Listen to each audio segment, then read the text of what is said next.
मुंबईत बहुचर्चित असा अंधेरी पूर्व ते पश्चिमला जोडणारा गोखले पुलाच्या दुसऱ्या मार्गिकेचं काम जवळपास 90% पूर्ण झालं आहे। आपण सध्या आहोत गोखले पुलावर। या ठिकाणी दृश्यामध्ये पाहिलं तर जवळपास 90% काम आहे ते या ठिकाणी पूर्ण झालेलं आहे। शेवटच्या टप्प्यात हात फिरवायचं काम पालिकेच्या कामगाराकडून या ठिकाणी कर्मचाऱ्यांकडून सुरू आहे। सध्या एकंदरीत आपण पाहिलं तर पहिलं मार्गिकेचं काम जो होता गोखले पुलाचं काम झाल्यानंतर गोखले पूल आणि बर्फीवाला लेनमध्ये मोठा गॅप पडला होता। बर्फीवाला लेन पूल जो होता वर होता आणि गोखले पूल खाली पडला होता, त्यामुळे विरोधी पक्षाकडून मोठी टीका केली गेली होती। यानंतर इंजिनियर जे असतील पालिकेचे त्यांनी त्या पुलाला जोडकाम पूर्ण केलं। यानंतर आपण जर दुसरा मार्गिकेचं काम पाहिलं तर दुसऱ्या मार्गिकेच्या कामासोबत बर्फीवाला लेन ते जोडकाम आहेत ते पूर्ण केले आहेत। आता आपण एकंदरीत दृश्य पाहिलं तर बर्फीवाला लेन आणि गोखले पूलचे दुसरा मार्गिकेचं जोडकाम पूर्ण झालेलं आहे।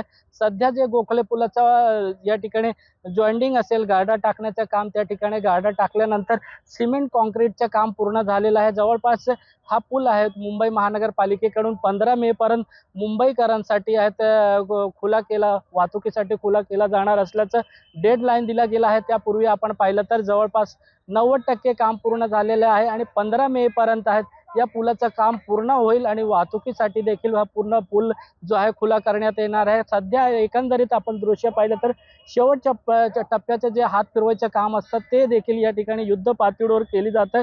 या हात फिरवल्यानंतर आहे देखील या ठिकाणी मुंबईकरांना एक मोठा दिलासा मिळणार आहे। दुसरा मार्गिकेचं जो काम आहे पूर्ण होऊन ते वाहतुकीसाठी सुरू केले जाणार आहे।